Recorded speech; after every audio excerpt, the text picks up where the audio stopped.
Welcome everyone to the deep dive. Today we're tackling something really critical, especially for anyone running a business or SME here in South Africa. You're already juggling so much, right? Load shedding, compliance headaches, finding funding. It's tough out there. But there's another threat, often quieter, more insidious, business scams. So our mission today really is to equip you, give you the knowledge to, let's say, bulletproof your operations against these fraudsters. We've dug into sources like South Africa's top 10 business scams and how to outwit them to bring you stuff you can actually use. Exactly. And these aren't, just small annoyances. They can be devastating. They drain your profits, your hard-earned cash. And often, as our sources show, the fraudsters don't need complicated hacks. And sometimes all they need is, your trust. And maybe a cleverly faked email. Understanding how they operate, their tactics, that's how you stay one step ahead. Right. Let's get into it then. A lot of these scams we found prey on that basic trust, and they use the digital tools we all rely on every day. So first up, let's talk about invoice redirection fraud, sometimes called business email compromise, or BEC. This is where they pretend to be a supplier, maybe even a client you know well. They get into an email chain somehow, and they just change the bank details slightly, maybe one number. And suddenly that big payment you thought you were making, say R200K, it's just gone. Vanished into the scammer's account. It sounds so simple, doesn't it? But that's its power. How does it work so often, even on careful businesses? Well, it's that reliance on email. We see an email from a known contact, maybe replying in a thread we were already part of, and we just assume it's okay. The absolute key defense here, and this is crucial, is you must confirm any change in banking details using a different method. Pick up the phone, call a number you already know is correct for that supplier. Not the number in the potentially dodgy email signature. Yeah. Definitely not. A number you have on file independently. Because if their email is compromised, emailing them back to confirm just gets you the fraudster confirming their own fake details. That phone call, that voice verification, that's your firewall. Okay, crucial point. Now let's move to another big one. Fake government tenders.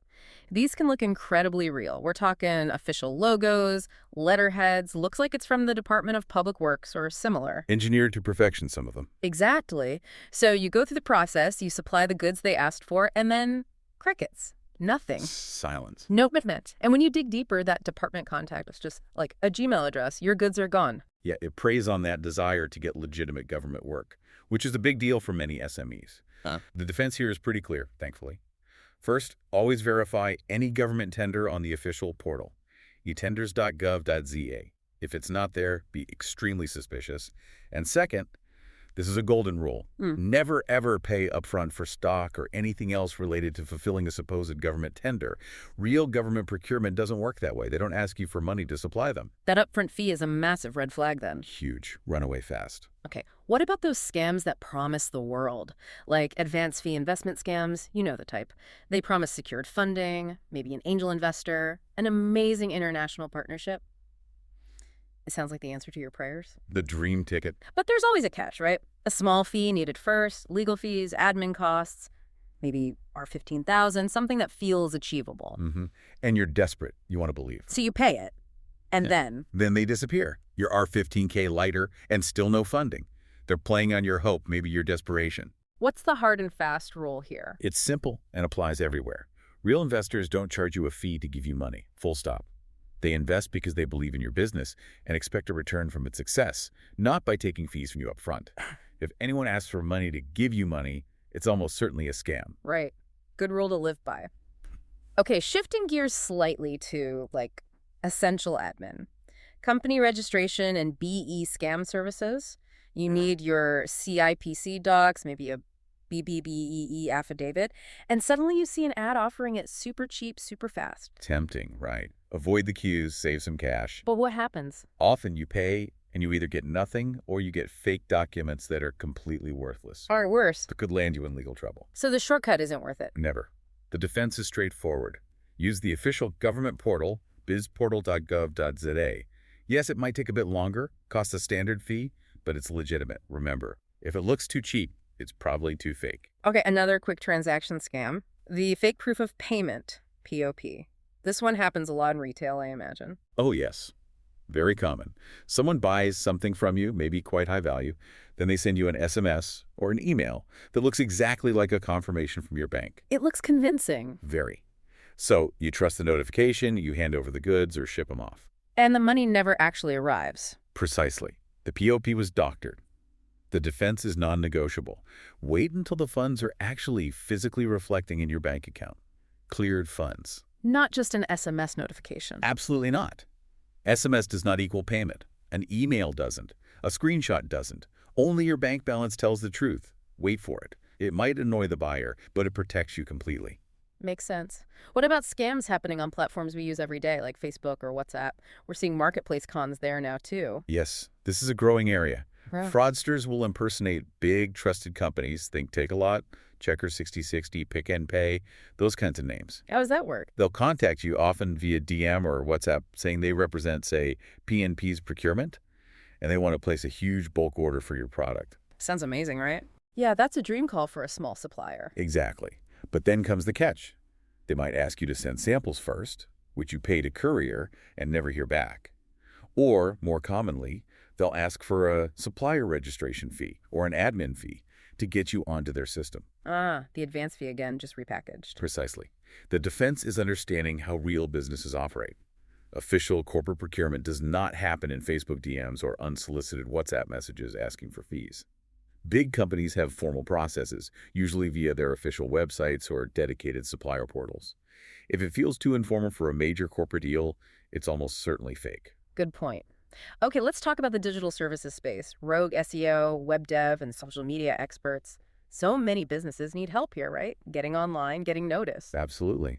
And these scammers prey on that need. They promise the earth guaranteed top Google rankings, viral marketing, a stunning website in 24 hours. Sounds great until you pay. Right. Then you often get very shoddy amateur work, or sometimes absolutely nothing at all. They just take the money and run. How do you protect yourself from these fake experts? Due diligence is key again. Before you pay a cent, ask for a portfolio of their previous work.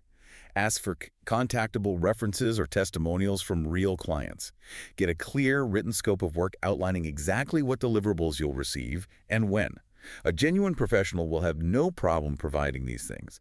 If they're vague or pushy about upfront payment without proof, walk away. Makes sense. Now, for the really flashy, often confusing ones, crypto mining and Forex Ponzi schemes, they use all the buzzwords, don't they? AI trading bots, blockchain arbitrage, guaranteed high returns. Oh yeah, loads of jargon designed to impress and confuse, promising insane returns like 20%, 30% per month. Which sounds unrealistic. Completely unrealistic. Let's be blunt. These are almost always nonsense. They're Ponzi schemes, plain and simple. Early investors get paid using money from new investors until the whole thing collapses. So the defense... It's stark. If someone guarantees massive, regular returns like 30% monthly ROI, you need to run fast. No legitimate investment guarantees returns like that. Real investing involves risk. If it sounds way too good to be true, it absolutely is. Don't let the jargon fool you. Got it.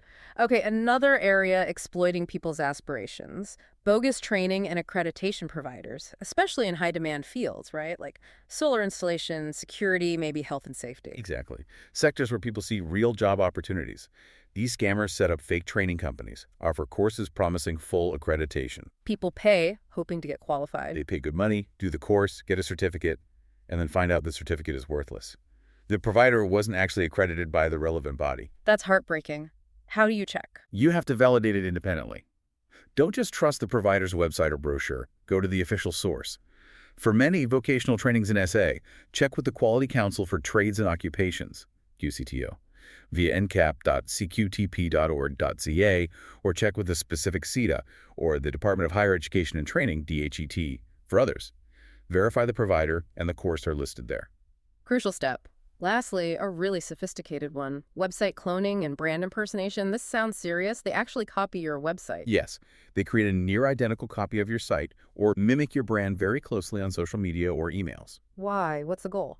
Usually it's either to phish your customers, trick them into entering login details or personal information on the fake site, or sometimes to divert payments. They might list fake bank details, pretending to be you. That's a direct attack on your reputation and your customers. Absolutely. It undermines trust completely. The defense here needs to be proactive. First, basic website security. Use SSL certificates, the little padlock icon. Second, set up Google Alerts for your brand name. This can notify you if someone puts up a website using your name.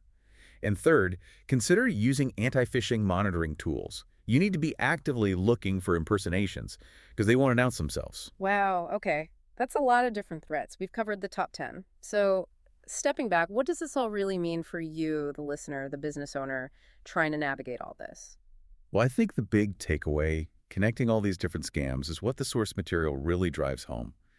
Scam awareness isn't optional anymore. It's not a bonus skill. It's actually a core business competency in today's world. You need to be almost as savvy about cybersecurity and spotting fraud as you are about sales or marketing. That's a powerful way to put it. Your digital defenses are as important as locking your front door. Exactly. And many of these scams, you'll notice, play on basic human psychology, trust, hope, urgency, the desire for a shortcut. Understanding that is half the battle.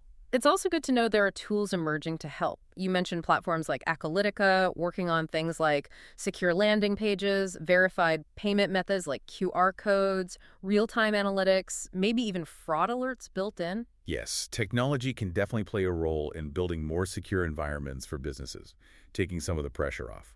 So if we were to boil it down, what's the essential checklist people should take away from this deep dive, the absolute must-dos? Okay, let's summarize the core actions based on what we've discussed and what the sources highlight. Always verify any changes to banking details with a phone call to a known trusted number, not via email. Got it. Phone call verification. 2, never pay upfront fees for government tenders or for investment funding. Real opportunities don't work that way. No advance fees. Check. 3, validate service providers, especially training providers and their accreditations. Check with the official bodies. Verify accreditation. Right. 4, trust only money that is actually cleared in your bank account. Ignore SMS, email POPs, or screenshots until the funds reflect. Wait for the money. Crucial. And 5, use secure digital tools.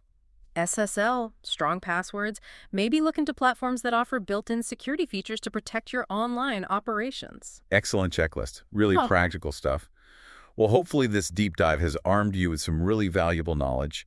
It's about recognizing these threats, understand the tactics, so you can operate with more confidence, more foresight. Absolutely. And maybe a final thought to leave you with, beyond just knowing these specific scams, which will inevitably evolve, what does it really take to build a truly scam-proof mindset and digital presence for your business? How can you move beyond just reacting and start actively anticipating and building resilience against threats we haven't even seen yet? That's the ongoing challenge, and maybe the most important one as you continue to grow.